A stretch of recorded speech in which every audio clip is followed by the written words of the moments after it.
ఈరోజు పార్టీలో చేరుతున్నటువంటి కాంగ్రెస్ పార్టీకి రాజీనామా చేసి బీఆర్ఎస్లో చేరుతున్నటువంటి మిత్రులకు, ఉద్యమకారులకు, మా మెదక్ నియోజకవర్గ బీఆర్ఎస్ కార్యకర్తలందరికీ పేరు పేరున నమస్కారం తెలియజేస్తా ఉన్నా. చాలా సంతోషం. మీరందరూ కూడా చాలామంది ఇందులో ఉద్యమకారులే ఉన్నారు.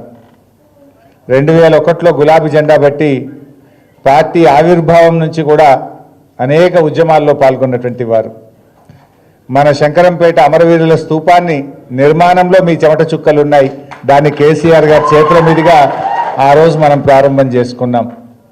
ముఖ్యంగా మీరు రావడం ఎంత సంతోషంగా ఉందో, మన పార్టీలో ఉన్నటువంటి నాయకులు మిమ్మల్ని గౌరవంగా ఆహ్వానించి స్వయంగా వాళ్ళే దగ్గరుండి మిమ్మల్ని తీసుకురావడం నాకు ఇంకా సంతోషంగా ఉంది. ముఖ్యంగా మా రాజు కానీ మీ అందరినీ కూడా నేను మనస్ఫూర్తిగా అభినందిస్తూ ఉన్నా. ఎందుకంటే జనరల్గా ఎవరైనా వస్తామంటే మాకేమైనా ఇబ్బంది అయిద్దేమో అని ఆలోచించే కాలం లేదన్నా, పార్టీ కోసం వాళ్ళని తీసుకుందాం, మేమే దగ్గరుండి తీసుకొని వస్తామని సాదరంగా ఆహ్వానించి వాళ్ళని స్వయంగా తీసుకొచ్చినందుకు మిమ్మల్ని కూడా నేను మనస్ఫూర్తిగా అభినందిస్తూ ఉన్నాను. మిత్రులారా, మెదక్ అంటే కేసీఆర్ గారికి చాలా ఇష్టం. మీకు తెలుసు ఏం జరిగిందో, అసలు మెదక్ రూపురేఖలు ఎలా మారినాయో మీ బీఆర్ఎస్ హయాంలో మీకు తెలుసు. ఎన్నో రోజుల కళ మెదక్ జిల్లా, మెదక్ కిల్లా ఒక జిల్లా కావాలనే కళ ఉండేది చాలా రోజుల నుంచి. ఆ కళను నిజం చేసింది మన కేసీఆర్, మన బీఆర్ఎస్ పార్టీ.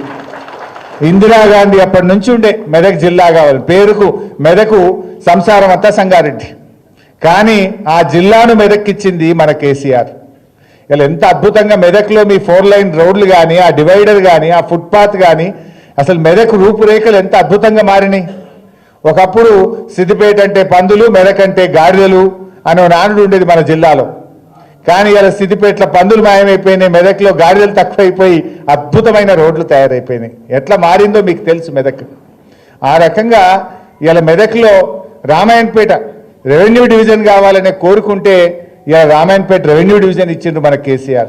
రామాయణపేటకు డిగ్రీ కాలేజ్ ఇచ్చిండ్రు కేసీఆర్. మెదక్లో ఎస్సీ మహిళా రెసిడెన్షియల్ డిగ్రీ కాలేజ్ తెచ్చుకున్నాం. మెదక్లో ఎస్టీ మహిళా రెసిడెన్షియల్ డిగ్రీ కాలేజ్ తెచ్చుకున్నాం. గణపురం కాలువ ఆధునీకరణ చేయాలంటే స్వయంగా కేసీఆర్ గారే వచ్చి గణపురం ఆనకట్టకు డబ్బులిచ్చి ఇలా చిట్ట చివరి ఆయకట్టుకు నీళ్లు పోయేటట్టు చేసింది మన కేసీఆర్ గారు. ఇట్లా చెప్పుకుంటూ పోతే ఎంతో అద్భుతమైన కార్యక్రమాలు జరిగినాయి. కానీ ఏదైనా నిజం నిలకడ మీద తెలుస్తుంది అన్నట్టు ఇప్పుడిప్పుడే ప్రజలకు అర్థమైంది. 20 నెలల కాంగ్రెస్ పాలనలో ఏం జరిగింది తమ్మి? కేసీఆర్ గారు ఇచ్చిన ట్రాక్టర్లలో డీజిల్ పోయాక అది షెట్ కింద పెట్టిరు.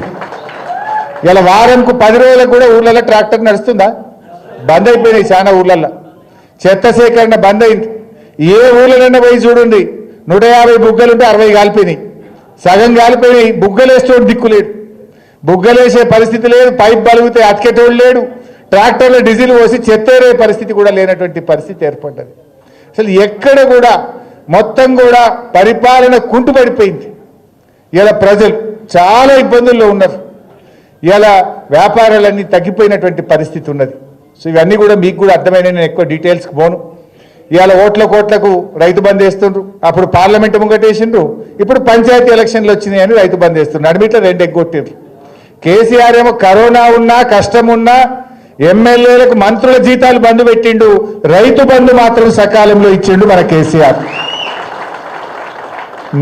నాట్లకు కేసీఆర్ ఇస్తే ఓట్లకు రేవంత్ రెడ్డి ఇచ్చిండు. అంటే రైతులంతా అమాయకులు అనుకుంటుండు, మధ్యలో 2 ఎగ్గొట్టినా వాళ్ళు మర్చిపోతారు, ఇక ఇప్పుడు పైసలు వేయంగానే మళ్ళీ నాకే ఎత్తారు అనుకుంటుండ్రు. ఆయన ఎంత బాగుపడ్డాడో తెలియదా రైతులకు? యూరియా దొరకలేదు ఇవాళ ఊళ్ళల్లో పోతే, ఎకరానికి 1 బస్తా ఇస్తామంటుండ్రు, మళ్ళీ చెప్పులు లైన్లో పెట్టే కాలం వచ్చింది. ఇలా అన్ని విషయాలు కూడా మనకు అర్థమవుతా ఉన్నాయి. మీ అందరి చేరికతో నాకైతే సంపూర్ణమైన విశ్వాసం ఉంది, ఖచ్చితంగా మెదక్ జిల్లా పరిషత్ బీఆర్ఎస్ గులాబీ జెండా ఎగిరేస్తుంది. రేపు మెదక్ మున్సిపాలిటీ కూడా ఎప్పుడు ఎన్నికలు పెట్టినా గెలిచేది మన బీఆర్ఎస్ పార్టీ, ఎగిరేది మన గులాబీ జెండా. ఇలా అన్ని విషయాలు కూడా అర్థమైనాయి. పాలేందో నీళ్ళేందో తేలిపోయింది. ఇవాళ రేవంత్ రెడ్డి కూడా నేను ఎక్కడో మాట్లాడుతుండేదో, మాట్లాడితే పేపర్లు చదువుతూ ఉంటాయి. కొంతమంది ఉద్యోగస్తులు తల్లిదండ్రులకు అన్నం పెడతలేరు, తల్లిదండ్రుల్ని మంచిగా చూసుకుంటలేరు అని చెప్పి వాళ్ళ జీతాల్లో 10% 15% కట్ చేసే విషయాన్ని పరిశీలించండి అని ఆయన మాట్లాడినట్టుగా పేపర్లు వచ్చింది. సరే, అది మంచిదే. మరి నేను అడుగుతా రేవంత్ రెడ్డి, నువ్వు ఎన్నికల్లో 420 హామీలు ఇచ్చినావు, 6 గ్యారంటీలు అమలు చేస్తా అని చెప్పినావు, మొదటి సంతకం దాని మీదనే పెడతా అని చెప్పినావు, చట్టబద్ధత తెస్తా అని చెప్పినావు, అన్ని మాటలు చెప్పి అధికారంలోకి వచ్చినాక ఇవాళ నీ 420 హామీలు ఎగబెట్టినావు. నువ్వు అడ్డదారులు అధికారంలోకి వచ్చి ప్రజలకిచ్చిన హామీలన్నీ మోసం చేసినావు కదా. మరి నీకు కూడా ఏం కోత పెట్టాలనో గది కూడా చెప్తే మంచిగుంటుంది. నీకు కూడా కోత పెట్టాలనా వద్దా? మొదటి ఏడాదిలో 6 గ్యారెంటీలు అమలు చేస్తాను, 100 రోజుల్లో 6 గ్యారెంటీలు అమలు చేస్తాను. మరి 420 హామీలు ఎగబెట్టి ప్రజలకిచ్చిన హామీలను అమలు చేయనటువంటి రేవంత్ రెడ్డి కూడా ఏం కోత పెట్టాలనో కూడా అది కూడా నువ్వే చెప్తే మంచిగుంటుంది. ఇలా ఏం మాట్లాడిన అబద్ధాలే. నేను నిన్న ప్రెస్ మీట్ పెట్టి మన మెదక్కు కూడా కాళేశ్వరం నీళ్ళు వస్తాయి, మన చేగుంటకు వస్తాయి, మన రామాయణపేటకు వస్తాయి, మన హవేలి గన్పూర్కి మన నిజాంపేట మండలానికి వస్తాయి. మనకు కూడా కాళేశ్వరం నీళ్ళతో పంట పండింది, చెరువులు నిండినాయి. ఇవాళ నువ్వు మేడిగడ్డను 20 నెలలైనా రిపేర్ చేస్తలేవు. ఇలా కూలింది 2 పిల్లర్లు మాత్రమే, అవి కుంగినాయి గంతే. కానీ వీళ్ళ మెదడు మొత్తం కూలింది. నేనేం చెప్పినా, మేడిగడ్డ లేకపోయినా గోదావరి నదిలో నీళ్లు నడుస్తున్నాయి, కన్నెపల్లి పంప్ హౌస్లో మోటార్లు ఒత్తితే మా నిజాంపేట మండలంలో చెరువులు నింపొచ్చు, మా చేగుంటలో చెరువులు నింపొచ్చు, మా రామాయణపేటకు నీళ్లు తీసుకుపోవచ్చు, గా మోటార్లు వస్తావా అని మనం మాట్లాడినాం. మాట్లాడితే ఆయన అంటాడు, హరీష్ రావు అన్ని అబద్ధాలే చెప్తుండు అన్నాడు. ఏది అబద్ధం ఉత్తమ్ కుమార్ రెడ్డి? ఏమనంటే ఒక స్టాండర్డ్ డైలాగ్స్, విషయం లేదు వాళ్ళ దగ్గర, నిజం మాట్లాడే ధైర్యం లేదు, విషయం పరిజ్ఞానం లేదు, కానీ ఓ స్టాండర్డ్ డైలాగ్ అన్ని అబద్ధాలే. నేను అడుగుతున్న ఉత్తమ్ కుమార్ రెడ్డి, ఏది అబద్ధాలు? శ్రీశైలంలో వరద వచ్చి 36 రోజులైంది, అబద్ధమా? నువ్వు కల్వకుర్తి మోటార్లు ఆన్ చేయలేదు అని నేను చెప్పిన ఈ విషయం అబద్ధమా? పోయిన సంవత్సరం తెలంగాణకు వాడుకోవాల్సిన నీళ్లు 65 టీఎంసీల నీళ్లను ఆంధ్రాకు చంద్రబాబు నాయుడుకి అప్పచెప్పి తెలంగాణలో పంటలు ఎండబెట్టింది, అబద్ధమా? ఇవాళ ఆంధ్రప్రదేశ్ ప్రభుత్వం అదే శ్రీశైలం నుంచి పోతిరెడ్డిపాడు గేట్లు ఎత్తి వాళ్ళేమో నీళ్లు తీసుకుపోతారు, నువ్వేమో కల్వకుర్తి మోటార్లు ఎత్తి తెలంగాణకు నీళ్లు ఇవ్వలేదని అనే మాట నేను చెప్పినా ఇది అబద్ధమా? ఇవాళ కన్నెపల్లిలో దాదాపు 1,00,000 క్యూసెక్కుల నీళ్లు గోదావరిలో ప్రవహిస్తున్నాయని చెప్పిన ఈ విషయం అబద్ధమా? ఏది అబద్ధం? పాలన చేతగాక, మోటార్లు ఎత్తి నీళ్లు చేతగాక ఇవాళ అబద్ధము అనే ఒక పిచ్చి మాటలు మాట్లాడుతూ ఉన్నారు. దమ్ముంటే బహిరంగ చర్చకురా, ఏడ మాట్లాడదామో మాట్లాడదాం. 1,00,000 క్యూసెక్కులు గోదావరిలో వారేది నిజం కాదా? పోతిరెడ్డిపాడు గేట్లు ఎత్తి ఆంధ్రోడు నీళ్లు తీసుకుపోయేది నిజం కాదా? ఇవాళ నువ్వు కల్వకుర్తి మోటార్లు ఎత్తక మా నాగర్ కర్నూలు జిల్లాను నువ్వు ఆగం చేస్తున్నది నిజం కాదా? ఆంధ్ర వాళ్ళు కృష్ణానదిలో అధికంగా నీళ్లు తీసుకుపోతుంటే గుడ్లప్పగించుకొని చూసి తెలంగాణకు అన్యాయం చేసింది నిజం కాదా? ఇట్లా చెప్పుకుంటూ పోతే చాలా విషయాలు ఉన్నాయి. రేవంత్ పాలన ఎట్లుందంటే, నీళ్లు ఆంధ్రాకు, నిధులు ఢిల్లీకి, మూటలన్నీ ఢిల్లీకి తీసుకుపోయి అప్పచెప్తాను. నేను పోయింది మళ్ళా లెక్క అప్పచెప్పాలి ఢిల్లీగా. నిధులేమో మూటలు ఢిల్లీకి, నీళ్ళేమో ఆంధ్రాకు. ఇంతకు మించి వీళ్ళు చేసింది ఏమన్నా ఉన్నదా? ఏ విషయంలో అభివృద్ధి సాధించారు? కేసీఆర్ కిట్టు బంద్ అయిపోయింది, దవాఖానలలో పోతే బతుకమ్మ చీరలు బంద్ అయిపోయినాయి, ఫీజు రియంబర్స్మెంట్ బంద్ అయిపోయింది. ఫీజు రియంబర్స్మెంట్ వస్తుందా? ఇలా ఏడాది అర్థం నుంచి ఒక్క పిల్లవాడికి కూడా ₹1 ఇచ్చినటువంటి పరిస్థితి లేదు ఈరోజు. ఇలా అనేకంగా చాలా సమస్యలు ఎదుర్కొంటున్నటువంటి పరిస్థితి ఉంది. అందువల్ల ఈ ప్రభుత్వానికి బుద్ధి చెప్పాలంటే మనందరం కూడా ఒకటి కావాలి.